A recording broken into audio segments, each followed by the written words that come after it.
Oh, you're looking at the table. I was, yeah. You know, that's the way they're going to go about it. Thierry, do you think that's the case? I keep on saying, and I will not change my tune. Well, if it's in the Champions League, when you guys were telling me that we are top of the league phase, that we are top of the league, let's see where we're going to be at the end of the season. I will not go higher or lower. Then at the end, we can talk about what's been done or not done. I will not change my tune. Who would you rather see win the league, Arsenal or City?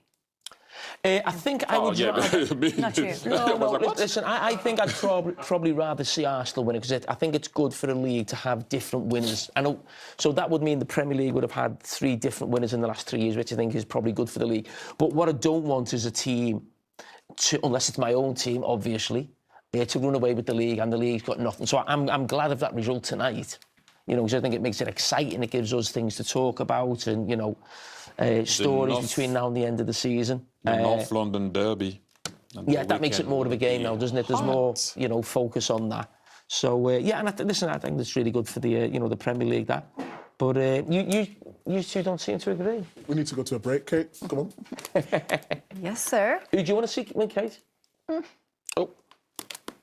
I don't particularly have a preference. I guess I'd say Arsenal, since we haven't seen them win it for a while. I'd be happy for Thierry, for Mikey, you know, my good friends. Why not?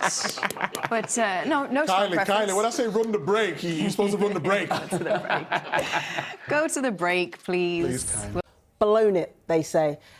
James, you talk about the players being under pressure. How well do you think Mikel Arteta is dealing with this pressure, trying to deliver this Premier League title for the first time since 2004?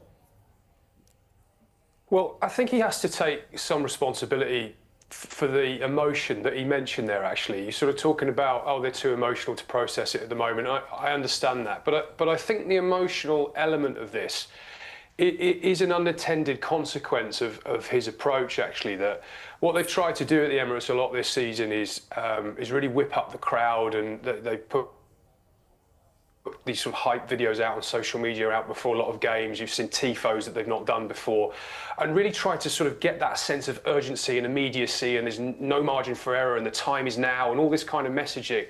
And it's created this sort of atmosphere around the team that, you know, I think it's contributed to the tension and the inhibition with which they're playing with. And I understand what he's trying to do, because he's trying to sort of stress the point that every game matters, we can't let our standards drop.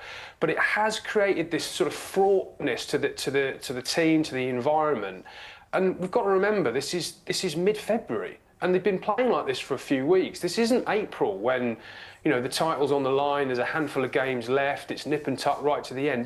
We're still 2-3 months out from the end of the season, and you sort of think, if there's all this nervous tension around this team now, what on earth is it going to be like in 6-8 weeks' time, when, let's be honest, City, who have been inconsistent themselves, I mean, if they can put a run together and really put Arsenal under a lot of pressure, it does ask massive questions of Arteta and that environment they've created, which, as I say, I think has had some unintended negative consequences. Yeah, and you wonder what it's going to be like for the next couple of matches, of course.